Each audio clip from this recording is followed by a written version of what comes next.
झारखंड में इस साल के अंत में विधानसभा के चुनाव हैं। राज्य में चुनाव से पहले ही सियासी हलचल तेज है। कुछ दिन पहले राज्य के मुख्यमंत्री रहे चंपई सोरेन अब भाजपा में शामिल होंगे। कई दिनों से झारखंड मुक्ति मोर्चा यानी कि झामुमो नेता के अलग पार्टी बनाने की अटकलें चल रही थी, लेकिन अब ये कंफर्म हो चुका है कि चंपई सोरेन जल्द ही बीजेपी में शामिल होने वाले हैं। आपको बता दें कि हाल ही में उन्होंने झामुमो में खुद को अपमान होने की बात कहकर पार्टी से अलग राह तलाशने की बात कही थी। दरअसल 31 जनवरी 2024 को भूमि घोटाले के आरोपों के बाद प्रवर्तन निदेशालय ने हेमंत सोरेन को गिरफ्तार कर लिया था। गिरफ्तारी से पहले उन्होंने पद से इस्तीफा दे दिया था। इसके बाद 2 फरवरी को सोरेन सरकार में परिवहन मंत्री रहे चंपई सोरेन को मुख्यमंत्री पद मिल गया। वो हेमंत सोरेन के सबसे खास लोगों में माने जाते रहे। गौर करने वाली बात यह है कि चंपई ने शिबू सोरेन के साथ लंबे समय तक काम भी किया है और इसी साल जुलाई में झारखंड में एक बार फिर नेतृत्व परिवर्तन हुआ। अदालत से जमानत मिलने के बाद सोरेन को 28 जून को जेल से रिहा कर दिया गया और चंपई सोरेन ने 3 जुलाई को झारखंड के मुख्यमंत्री पद से इस्तीफा दे दिया था। अगले ही दिन यानी कि 4 जुलाई को हेमंत सोरेन तीसरी बार झारखंड के मुख्यमंत्री बन गए।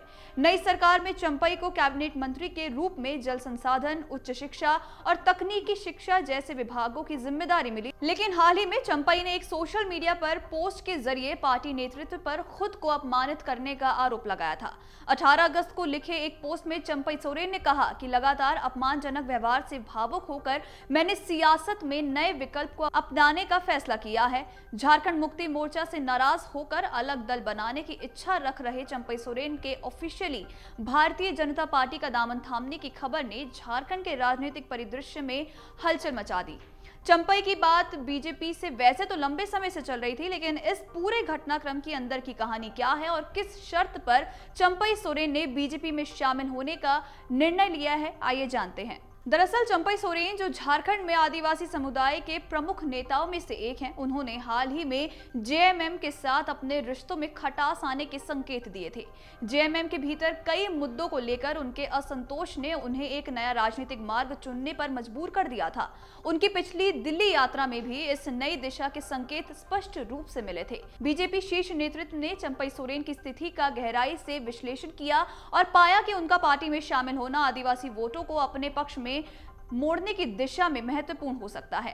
पार्टी के रणनीतिकारों का मानना था कि चंपई सोरेन के बीजेपी में शामिल होने से झारखंड विधानसभा चुनाव में आदिवासी वोटों को अपनी ओर एक बड़ा मोड़ दिया जा सकता है। चंपई सोरेन के दिल्ली से रांची लौटने के बाद भी बीजेपी ने असम के मुख्यमंत्री हेमंत बिस्व शर्मा को इस मिशन का जिम्मा सौंपा। बता दें कि हेमंत बिस्व शर्मा ने 2 दिनों तक रांची में चंपई सोरेन और झारखंड बीजेपी के अध्यक्ष बाबूलाल मरांडी के साथ गहन बातचीत की और इस दौरान चंपई सोरेन की चिंताओं और अपेक्षाओं को समझा गया और एक समझौते पर पहुंचने की कोशिश भी की गई। रांची से लौटने के बाद चंपई सोरेन सीधे दिल्ली पहुंचे, जहां असम के मुख्यमंत्री पहले से ही मौजूद थे। दिल्ली में एक बार फिर चंपई सोरेन और हेमंत बिस्व शर्मा के बीच बैठक हुई, जिसमें गृह मंत्री अमित शाह भी शामिल हुए थे। इस बैठक के बाद चंपई सोरेन के बीजेपी में शामिल होने की आधिकारिक घोषणा भी की गई। सूत्रों की माने तो चंपई सोरेन को बीजेपी में शामिल होने के बदले कुछ महत्वपूर्ण आश्वासन दिए गए। कुछ शर्तें हैं जिनके बाद ही चंपई सोरेन बीजेपी में शामिल होने के लिए मान गए। खबरों की माने तो उन्हें झारखंड के कोल्हान रीजन की लगभग आधा दर्जन सीटों पर अपनी पसंद के आदिवासी चेहरों को टिकट देने का आश्वासन मिला है। इसके अलावा वो प्रदेश में बीजेपी के चुनाव प्रचार अभियान का प्रमुख चेहरा भी होंगे। दरअसल बीजेपी का ध्यान अब आदिवासी इलाकों में बढ़ती मुस्लिम आबादी और आदिवासियों के अधिकारों पर केंद्रित है। पार्टी चाहती है कि चंपई सोरेन के नेतृत्व में इन मुद्दों को चुनावी मुद्दे बनाकर झारखंड विधानसभा चुनाव में सफलता प्राप्त की जाए। चंपई सोरेन की उपस्थिति पार्टी की इस रणनीति के लिए एक मजबूत आधार प्रदान करेगी। इस तरह चंपई सोरेन के बीजेपी में शामिल होने की कहानी केवल एक पार्टी बदलने की नहीं, बल्कि झारखंड के राजनीतिक समीकरण को बदलने की एक बड़ी कवायद है। देखना दिलचस्प होगा कि इस राजनीति जोड़े के साथ झारखंड के चुनावी मैदान में क्या-क्या बदलाव देखने को मिलता है।